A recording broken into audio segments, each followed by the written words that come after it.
Hello everyone, welcome to the YouTube channel. हम पढ़ रहे थे राजस्थान स्टाम्प एक्ट। इसमें सेक्शन 48 तक हम कवर कर चुके हैं। आज सेक्शन 49 से स्टार्ट करते हैं। तो स्टार्ट करते हैं। सेक्शन 49 है power to refund penalty and excess duty in certain cases. कतिपय मामलों में शास्ति और अतिरिक्त शुल्क वापस प्राप्त करने की शक्ति। ये सेक्शन तब अप्लाई होता है जब गलती से स्टाम्प ड्यूटी एक्सेस में पे कर दी हो, या फिर दूसरी सिचुएशन में पेनल्टी देनी नहीं चाहिए थी लेकिन फिर भी पे कर दी हो, तब सेक्शन 49 में रिफंड मिल सकता है उसका। उसके लिए किसको एप्लीकेशन लगानी होगी? तो इसमें the chief controlling revenue authority को एप्लीकेशन लगानी होगी। दो क्लोज है इसमें। पहला क्लोज रिफंड ऑफ पेनल्टी और दूसरा जो क्लोज है वो एक्सेस ड्यूटी अगर पे कर दी है उसके लिए रिफंड। पेनल्टी के रिफंड के लिए अगर करना है तो जिस दिन पेमेंट किया था उसके 1 साल के अंदर अंदर करना होगा, और अगर एक्सेस ड्यूटी आपने पे कर दी है तो उसके लिए विद इन 3 मंथ्स। तो ये टाइम लिमिट याद रखनी है। अब सेक्शन एक ऐसा ही सेक्शन पहले भी आया था, सेक्शन 43। उसमें रिफंड की पावर थी कलेक्टर को। वो कौन से इंस्ट्रूमेंट थे? वो इंस्ट्रूमेंट वो थे जो इम्पाउंड कर लिए गए थे और उसमें बहुत माइनर सी गलती थी, जैसे 13 और 14 की जगह टेक्निकल या उससे मैनर से रिलेटेड गलती थी। तो वहाँ 43 में कलेक्टर को पावर दी गई है कि वो रिफंड कर सकता है, जबकि यहाँ सेक्शन 49 में है गलती से अगर पे कर दी है तो चीफ कंट्रोलिंग रेवेन्यू अथॉरिटी को एप्लीकेशन लगानी है 1 साल और 30 दिन के अंदर। Section 52 non liability for loss of instrument, यानी धारा 42 के अधीन भेजे गए लिखतों के खो जाने के संबंध में दायित्व होना। जब डॉक्यूमेंट भेज दिया जाता है इम्पाउंड के लिए या फिर चेक करने के लिए, तो इन बिटवीन अगर वो ट्रांजिट में खो जाता है तो भेजने वाले व्यक्ति की और जिसको मिल रहा है यानी कलेक्टर की, उनकी क्या लाइबिलिटी होगी, उनके लिए सेक्शन 50 बात करता है। देखते हैं। जैसे ही इंस्ट्रूमेंट भेजे सेक्शन 42 में क्यों भेजे जाते हैं? या तो इम्पाउंड करने के लिए या उनको चेक करने के लिए डॉक्यूमेंट को कलेक्टर के पास में भेजा जाता है। लेकिन इन बिटवीन ट्रांजिट में वो डॉक्यूमेंट या तो लॉस्ट हो गया, खो गया, या डिस्ट्रॉय हो गया, या डैमेज हो गया, तो अब जो पर्सन भेजने वाला जो पर्सन है वो लायबल नहीं होगा। उसके लिए ये सेक्शन 50 बात करता है। तो इसके लिए और क्या ऑप्शन हो सकता है? तो जो डॉक्यूमेंट का ऑनर है वो एक डिमांड कर सकता है ओरिजिनल डॉक्यूमेंट को भेजने से पहले कि मुझे एक इसकी ऑथेंटिकेट कॉपी चाहिए, और वो ऑथेंटिकेट कॉपी उस ऑनर के एक्सपेंसेस से ही बनाई जाएगी। और वो अगर ओरिजिनल खो जाती है तो वो ऐसे ही काम में ली जाएगी जैसे कि वो असली हो, ओरिजिनल हो। Section 51 instrument under valued how to be valued, यानी जो अंडर वैल्यूड इंस्ट्रूमेंट है उनको कैसे डील किया जाएगा। यानी कि कोई इंस्ट्रूमेंट, कोई प्रॉपर्टी की वैल्यू को कम, मार्केट वैल्यू कम दिखाई जाती है ताकि स्टाम्प ड्यूटी को बचाया जा सके, तो ये सेक्शन उससे डील करता है। जैसे ही डॉक्यूमेंट, जैसे ही रजिस्ट्रिंग ऑफिसर जैसे ही रजिस्ट्रिंग ऑफिसर के पास में कोई डॉक्यूमेंट आएगा सब सेक्शन 1 और 2 में, और जब ऑफिसर को ये लगता है कि मार्केट वैल्यू करेक्ट नहीं है, मार्केट वैल्यू कम है, तो रजिस्ट्रेशन करने से पहले वो उस इंस्ट्रूमेंट को कलेक्टर के पास में इन्वेस्टिगेशन के लिए भेजेगा। और अगर वो डॉक्यूमेंट ऐसा है जो गलती से लो स्टाम्प ड्यूटी लगी है, तब वो उन पार्टीज़ को ओरिजिनल डॉक्यूमेंट इंस्ट्रूमेंट लाने के लिए बोलेगा और फिर उसे कलेक्टर के पास में भेजेगा। सब सेक्शन 3 में कलेक्टर के पास में पावर है इंक्वायरी करने का। इंक्वायरी से पहले वो अपॉर्चुनिटी देगा दोनों पक्षकारों को सुनने की।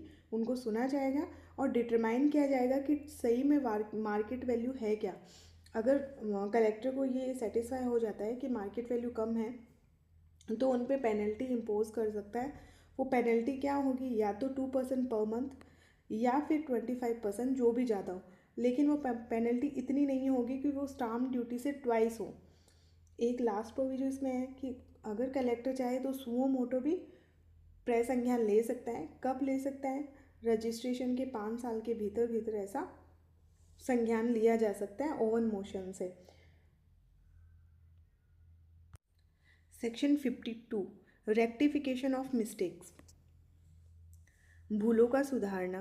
तो इसमें कलेक्टर के पास में ये पावर है कि उसने जो ओरिजिनल ऑर्डर पास किया है उनको वो सुधार सकता है, रेक्टिफाई कर सकता है। कैसे, क्या प्रोसेस होगा? या तो सुओ मोटो या फिर किसी भी अफेक्टेड पर्सन के एप्लीकेशन पे कितने दिनों में, टाइम पीरियड इसमें 2 ईयर दे रखा है, जिस दिन ऑर्डर दिया ओरिजिनल उससे 2 ईयर के अंदर ऐसा कर सकता है। जैसे ही रेटिफिकेशन हो जाएगा, कलेक्टर उसको अमेंड कर सकता है जो भी मिस्टेक होगी। और एक इम्पॉर्टेंट नेचुरल जस्टिस के सिद्धांत को फॉलो किया जाएगा। इसमें अपॉर्चुनिटी ऑफ बीइंग हियर, दोनों पक्षकारों को सुना जाएगा। सेक्शन 52 है वेरी वेरी इंपॉर्टेंट सेक्शन है, री ओपनिंग ऑफ एक्सपार्टे ऑर्डर। एक्सपार्टे ऑर्डर को सेटिसाइड करवाने के लिए 52A है। एप्लीकेशन कौन लगाएगा? एग्रीव्ड पर्सन लगाएगा कलेक्टर के पास में विद इन 30 डेज। जिस दिन ऐसा ऑर्डर हुआ उसके 30 डेज के भीतर लगानी होगी। दो ग्राउंड है इसमें, पहला तो कि नोटिस या समन ही नहीं मिला, दूसरा ग्राउंड कोई अदर सफिशियंट कोज है तो अब किया जा सकता है। उसके बाद में कलेक्टर दोनों पार्टीज़ को सुनेगा और अगर वो सेटिस्फाई हो जाता है तो ऐसा ऑर्डर 3 महीने में उसको डिसीजन देना होगा। बहुत इंपॉर्टेंट है, 3 मंथ सेटिसाइड के लिए एप्लीकेशन लगानी है और 3 महीने में डिसीजन देना है कलेक्टर को। सेक्शन 52B बात करता है रिवीजन की। रिवीजन की पावर किसके पास में है? The inspector general of stamp, IGS। IGS के पास पावर है कि वो कलेक्टर के द्वारा जो भी ऑर्डर दिए गए हैं उनका रिवीजन कर सकता है। टाइम लिमिट इंपॉर्टेंट है, 5 year from the original collector's order. 5 साल का इसमें लिमिटेशन दे रखा है। चैप्टर 3 और 4 और 5 में कलेक्टर ने जो भी ऑर्डर पास किया है उस ऑर्डर का रिवीजन IGS कर सकता है। या तो वो स्वयं कर सकता है खुद के मोशन से, या फिर कंप्लेंट या अदर इन्फॉर्मेशन पे मिल सकता है। ये चेक करेगा कि कहीं कलेक्टर ने जो ऑर्डर दिया है वो गलत तो नहीं है, या harmful to state government income या रेवेन्यू के लिए, स्टेट की रेवेन्यू के लिए वो हार्मफुल तो नहीं है। ऐसा कोई भी डिसीजन देने से पहले नेचुरल जस्टिस की थ्योरी को अप्लाई किया जाएगा, यानी दोनों पक्षकारों को सुना जाएगा। ये बहुत इंपॉर्टेंट सेक्शन है 52AB और 52BB। इनमें से क्वेश्चन आते ही आते हैं, ए और बी दोनों इंपॉर्टेंट है। सेक्शन 53 बात करता है determination of correct document and property, यानी कोई इंस्ट्रूमेंट ऐसा है जिसकी वैल्यूएशन कम की गई है या स्टाम्प ड्यूटी की वैल्यूएशन कम की गई है, तब उसका कैसे डिटरमाइन किया जाएगा, इसके बारे में सेक्शन 53 बात करता है। जैसे ही कोई डॉक्यूमेंट रजिस्ट्रेशन के लिए रजिस्टरिंग ऑफिसर के पास में आता है और रजिस्टरिंग ऑफिसर को रीज़न टू बिलीव है कि वो जो डॉक्यूमेंट है उसका नेचर इनकरेक्ट है, सही नहीं बताया गया। जैसे गिफ्ट की जगह उसमें है तो गिफ्ट लेकिन वो दिख सेल रहा है, या सेल है लेकिन वो गिफ्ट दे रहा है, तब वो रजिस्टर करने से या पहले या बाद में जो भी स्थिति हो उस डॉक्यूमेंट को कलेक्टर के पास में भेजेगा ओरिजिनल को देकर। अब कलेक्टर दोनों पार्टीज़ को सुनने के बाद अगर रीज़न होता है तो रीज़न राइटिंग में लिखेगा, डिटरमाइन करेगा कि उस इंस्ट्रूमेंट का नेचर कैसा है और क्या ड्यूटी पे करनी चाहिए। और अगर वो सेटिस्फाई हो जाता है नेचर और प्रॉपर ड्यूटी से तो वो एक एंडोर्समेंट या सर्टिफिकेट इशू कर देगा जिसमें ये लिखा होगा डॉक्यूमेंट करेक्ट है, स्टाम्प ड्यूटी ड्यूली स्टाम्प्ड है डॉक्यूमेंट। सेक्शन 54 है intimation of reference and payment of duty before reference, यानी रेफरेंस में भेजने से पहले, कलेक्टर को रेफरेंस में भेजने से पहले पार्टीज़ को लास्ट चांस देना कि अगर आप स्टाम्प ड्यूटी अगर फिल करना चाहो तो इसके लिए क्या होता है कि भेजने से पहले वो उन पार्टीज़ को इन्फॉर्म करेगा कि ये जो इनसफिशिएंट बैलेंस है, आप स्टाम्प ड्यूटी है उसको पे कर सकते हो। और अगर पार्टीज़ उस स्टाम्प ड्यूटी को जो ड्यू रह गई है उसे पे कर देते हैं तब उसे फिर वापस कलेक्टर के पास में रेफरेंस के लिए नहीं भेजा जाएगा। ये सिंपल सा सेक्शन कहता है। सेक्शन 55 बात करता है procedure in case of non registration of document required to be registered with the purpose of avoiding stamp duty, यानी स्टाम्प ड्यूटी को अवॉइड करने के लिए ऐसे डॉक्यूमेंट जिनका रजिस्ट्रेशन करवाना ज़रूरी था और रजिस्ट्रेशन नहीं करवाया।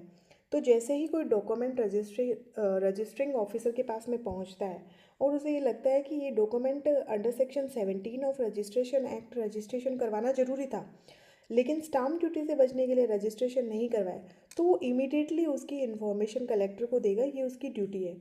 जैसे ही कलेक्टर के पास में आता है, कलेक्टर जो भी स्टाम्प लॉ में या इस एक्ट के अंदर जो भी लीगल एक्शन लेना है वो लेगा, और उसके बाद में अगर ये पता चलता है कि वो गिल्टी है तब सेक्शन 73 और 75 of the Rajasthan stamp act में उसे पनिशेबल किया जाएगा। सेक्शन 56 बात करता है recovery of duty and penalties. अगर पेनल्टीज और ड्यूटीज़ नहीं पे करी है तो उसको कैसे वसूला जाएगा, तो इसे सरकार वसूल करेगी। सबसे पहले कलेक्टर ये डिटरमाइन करेगा जो भी रिकवरेबल अमाउंट है, यानी ड्यूटीज़ और पेनल्टी का ड्यू जो भी रह गया, स्टाम्प ड्यूटी में जो ड्यू रह गया वो अमाउंट और जो पेनल्टी है, उन दोनों का सम करके वसूला जाएगा। दोनों पक्षकारों को सूचना दी जाएगी इसके लिए। और अगर वो मूवेबल प्रॉपर्टी है तो सेल किया जाएगा और डिस्ट्रेस किया जाएगा, और इमूवेबल प्रॉपर्टी है तो उसको सीज किया जाएगा। और उसको वसूला कैसे जाएगा, जैसे कि वो एरियर्स ऑफ रेंट हो, रेवेन्यू की तरह वसूला जाएगा। अगर वो मान लीजिए अगर वो लैंड रेवेन्यू है तो तहसीलदार को इसकी सूचना दी जाएगी, या फिर अगर लैंड है तो लोकल अथॉरिटी को इसकी सूचना दी जाएगी, जैसे नगर निगम वगैरह हैं उनको। तो ये रिकवरी की बात करता है, ये भी इम्पॉर्टेंट सेक्शन है। सेक्शन 56A बात करता है पावर टू रिड्यूस और वेव इंटरेस्ट एंड पेनल्टी, यानी जो भी पेनल्टी और इंटरेस्ट है जो सेक्शन 56 में पे करने के लिए कहा गया था उसको वेव भी किया जा सकता है और रिड्यूस भी किया जा सकता है। और ये पावर किसके पास है, ये पावर है इंस्पेक्टर जनरल के पास में। तो इंस्पेक्टर जनरल ऐसी किसी पेनल्टी को माफ़ भी कर सकता है और उसको कम भी कर सकता है, लेकिन मैक्सिमम जो लिमिटेशन है वो 25,000 की है। और जो डिफ़ॉल्टर है उसको 30 डेज़ का टाइम पीरियड दिया जाएगा, वो 30 डेज़ में अपना जो ड्यू है वो चुका दे। अगर वो 30 डेज़ में फेल हो जाता है डिफ़ॉल्टर, तो ऐसा ऑर्डर रिडक्शन का वापस भी लिया जा सकता है, विड्रॉ भी कर सकता है। और विड्रॉ करने पर जो पुरानी जो जितनी भी स्टाम्प ड्यूटी या पेनल्टी है वो पे करनी होगी। सेक्शन 57 बात करता है validity of certificate and endorsement, यानी राजस्थान स्टाम्प एक्ट में जो एंडोर्समेंट और सर्टिफिकेट है उसकी वैलिडिटी क्या है।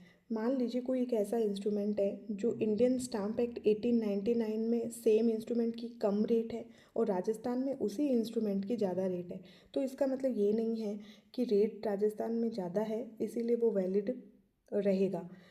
अगर हायर वैल्यू राजस्थान में है तो हायर ड्यूटी को ही पे करना पड़ेगा, हायर वैल्यू को ही पे करना पड़ेगा, तभी वो एज ए एविडेंस एडमिसिबल होगी और तभी सर्टिफिकेट ऑफ एंडोर्समेंट उसका माना जाएगा। तो आज के लिए इतना ही, मिलते हैं नेक्स्ट वीडियो में। चैप्टर 4 तक हमने कंप्लीट कर लिया, अब से चैप्टर 5 नेक्स्ट वीडियो में। Thank you so much, keep watching.